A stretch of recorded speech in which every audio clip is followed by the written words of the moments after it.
చంద్రబోస్ గారికి స్వాగతం పలుకుతూ వారిని మాట్లాడవలసిందిగా రిక్వెస్ట్ చేస్తున్నాము. మెగా అభిమానులందరికీ నమస్కారం.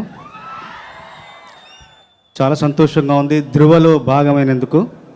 ఈ చిత్రంలో మొత్తం 4 పాటలు రాశాను.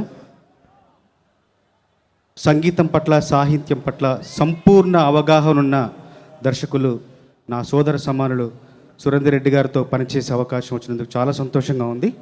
అట్లాగే రామ్ చరణ్ గారి ప్రోత్సాహం, అనుక్షణం ఆయన అందించే ఆ తోడ్పాడు, ఆ వెన్ను తట్టడం కూడా ఈ చిత్రంలో మంచి పాటలు రాయడానికి కారణభూతమయ్యాయి. ఈ చిత్రం ద్వారా తొలిసారిగా తెలుగు చలనచిత్ర రంగంలోకి అడుగు పెడుతున్న హిప్ హాప్ తమిళకి తెలుగు సంగీత ప్రియులందరి తరపున శుభకామనలు తెలియజేస్తూ ముగిస్తున్నాను. చాలా సంతోషంగా ఉంది. మా అందరికీ వేదిక కల్పించిన నిర్మాతలు అల్లు అరవింద్ గారికి, ప్రసాద్ గారికి మనస్ఫూర్తిగా ధన్యవాదాలు. చంద్రబోస్ గారు జనరలీ ఏ స్టేజ్ మీద అయినా సరే ఒక 2 లైన్లైనా పాట పాడడం ఆనవాయితీ.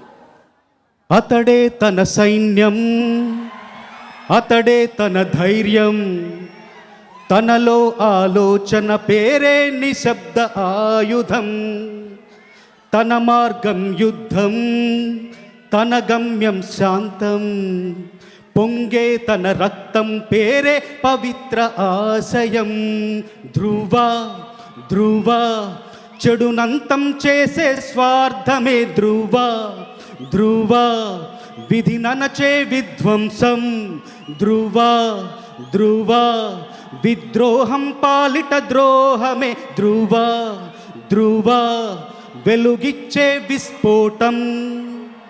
సూపర్ చంద్రబోస్ గారు. కుప్పల యాదగిరి గారు కిక్ 2, రేస్ గుర్రం సినిమాలకు అద్భుతమైన పాటలను అందించిన లిరిక్ రైటర్. ఈ సినిమాలకి కూడా బ్యూటిఫుల్ సాంగ్స్ని రాశారు. వారు మాట్లాడతారు. మెగా అభిమానులందరికీ నమస్కారం అండి. ఈ సినిమాలో నేను 2 పాటలు రాశాను. ఒకటి అది సినిమాలో ఉంటుంది, ఒకటి ఆడియోలో ఉంది.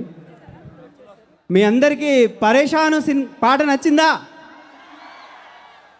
2 పాటలు రాయడమే కాదు, నాకు ఎప్పటి నుంచో ఆఫ్టర్ సంపంగి తర్వాత పాడాలనే కోరిక అలాగే ఉండిపోయింది.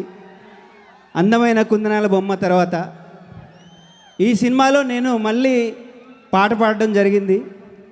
ఆ విషయంలో మా దర్శకుడు సురేందర్ రెడ్డి గారికి అండ్ మా music director hip hop Tamizha గారికి థ్యాంక్ యూ సో మచ్.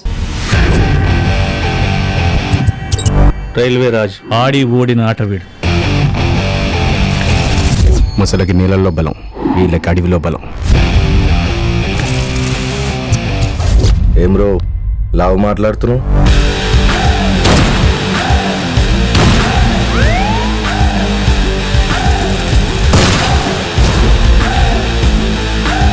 ఉత్కంఠభరితంగా జరుగుతున్న మ్యాచ్ చివరి దశకు వచ్చేసింది.